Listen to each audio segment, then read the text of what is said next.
Hey everyone, and welcome back to the Old Charles. So, you're cleaning out your grandparents' attic, or maybe going through an old coin jar, and you find this, a 1974 Kennedy half dollar. You look it up online, and you see these wild, crazy stories. People talking about it being worth thousands, even tens of thousands of dollars. Your heart starts racing. Could you be sitting on a secret fortune? Well, today we are going to separate the myth from the reality. We're diving deep into the 1974 half dollar. We'll cover its history, the different varieties, the shocking truth about its silver content, and we'll answer the question once and for all. What is the real value of your 1974 Kennedy half? Stick around, because some of these are worth a lot more than 50 cents. To understand the 1974 half dollar, we have to go back a decade. The Kennedy half dollar was first minted in 1964 as a memorial to the assassinated President John F. Kennedy. It was a nation's grief struck in metal. And crucially, those first 1964 halves were made of 90% silver. But by 1965, the U.S. was facing a coin shortage because silver prices were rising, and people were hoarding those silver coins. So, the government made a huge change. From 1965 to 1970, half dollars were made with a reduced 40% silver core for the special mint sets sold to collectors. But the halves for general circulation? They were now made of a copper-nickel clad composition, the same as our modern quarters and dimes. Which brings us to 1974. By this point, the circulating half dollar was purely a copper-nickel clad coin. There are no regular circulation 1974 Kennedy halves made of silver. Let me say that again. If you have a 1974 half dollar you found in pocket change, it is not a silver coin. This is one of the biggest misconceptions about this coin. A double die occurs when the hub imprints the design onto the coin die misaligned, creating a doubling effect in the metal. It's an error that happens at the mint, and it's highly sought after by collectors. On the 1974 D, look very closely at the motto, "In God We Trust." You should see clear doubling, especially in the letters G and W. It's also visible on the date and on Kennedy's hair. This is not the same as machine doubling, which is flat and shelf-like. This is true, collectible doubling. If you have this, you have a very valuable coin. All right, let's get to the money. Here's a realistic value breakdown as of insert current year. Remember, these are estimates and actual auction results can vary. So, are you going to find a $10,000 1974 half dollar? It's incredibly unlikely. But a top-grade, professionally certified 1974 D Doubled Die? It can absolutely be worth several $1,000s. That's the grain of truth behind the online rumors. So, you've checked your coin. What now? 1. Get a magnifying glass asterisk. Seriously, look for that doubling. A 5x to 10x loop is perfect. Point 2.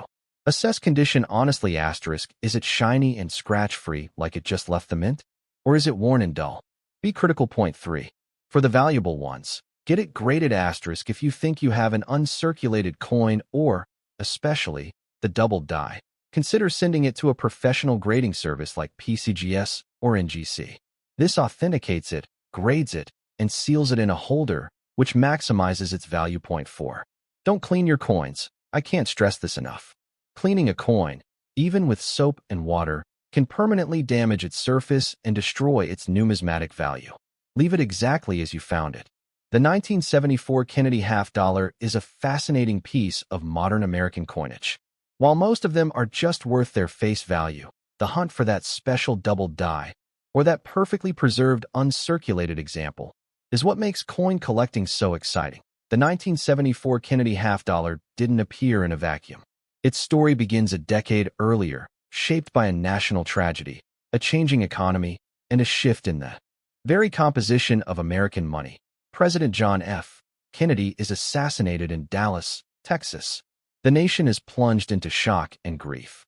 Almost immediately, there were public and political calls for a lasting memorial. Within days, Mint director Eva Adams and chief engraver Gilroy Roberts were directed to create a new half dollar featuring Kennedy's portrait. This was a break from tradition. Previously, only deceased statesmen were featured on coins, and never with such speed.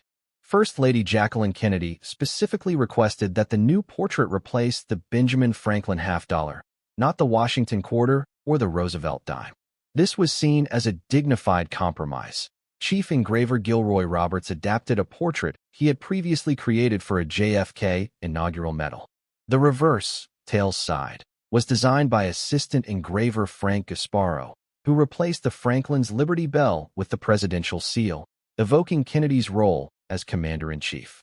The first Kennedy half dollars, minted in 1964, were struck in 90% silver.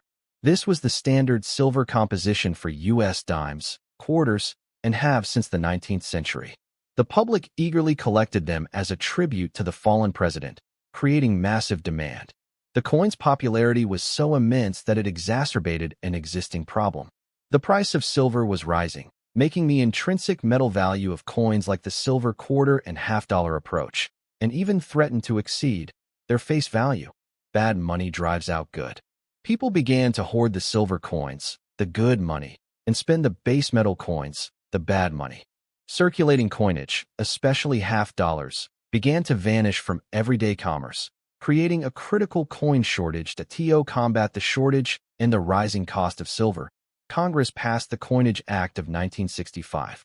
This was a monumental shift in American coinage history, eliminating silver from dimes and quarters ***. These coins were now made with a clad composition, a core of pure copper sandwiched between two outer layers of cupronickel, 75% copper, 25% nickel. A compromise for the half-dollar ***. The half-dollar was treated differently. From 1965 to 1970, the circulating Kennedy halves were made of 40% silver.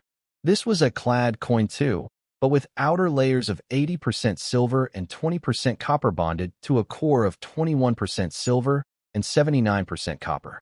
This was a deliberate step down from the 90% silver standard to wean the public off pure silver coinage, while still giving collectors a precious metal product. The distinction begins *** during this period.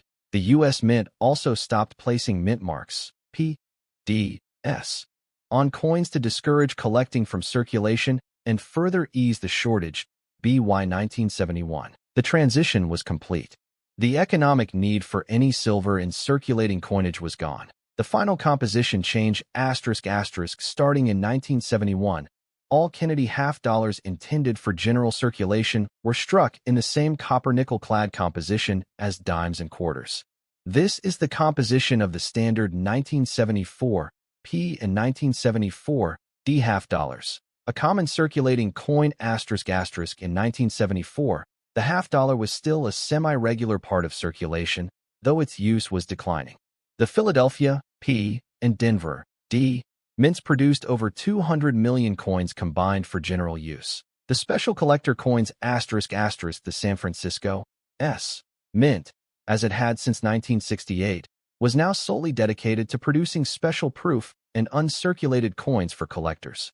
The 1974 S proofs were the beautiful, mirror-finish versions sold in mint sets, but they were also made of the same copper-nickel clad as the circulation strikes. The key historical significance of 1974 ***, the 1974 half dollar represents the era of the fully modern, non-silver U.S. coinage system ***. It is a direct descendant of the 1964 coin, but it's a product of economic necessity rather than metallic value. It's a piece of history, but its story is one of industrial composition and mass production, not precious metal. The bicentennial coins, 1975 to 1976 ***. The very next year, the Kennedy half dollar got a special reverse design for the U.S. bicentennial, featuring Independence Hall.